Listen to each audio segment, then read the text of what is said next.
Żewġ stħarriġ tal-opinjoni pubblika, ippubblikati l-ħadd f'Sunday Times u fil-MaltaToday, juru li jekk ma joħorġux jivvotaw dawk kollha li jivvotaw għall-Partit Nazzjonalista 5 snin ilu meta saret l-elezzjoni għall-MEPs, il-Partit Soċjalista għandu ċ-ċans li jerbaħ ir-raba siġġu fl-elezzjoni għall-Parlament Ewropew. L-istħarriġ ta' Sunday Times juri li waqt li 77% ta' dawk li vvotaw lil Partit Soċjalista beħsibhom jerġgħu jivvotawlu fl-elezzjoni ta' Mejju u ma' 68% ta' dawk li vvotaw lil Partit Nazzjonalista li qed jgħidu li beħsibhom joħorġu jivvotaw din id-darba.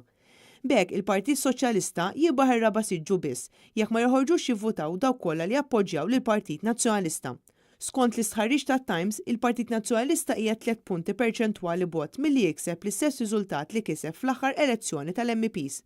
Sa dan it-tant, skont l-istħarriġ tal-MaltaToday, iż-żewġ partiti l-kbar naqsu l-appoġġ wara li l-partiti żgħar baqgħu ma rreġistraw l-ebda appoġġ sinifikanti.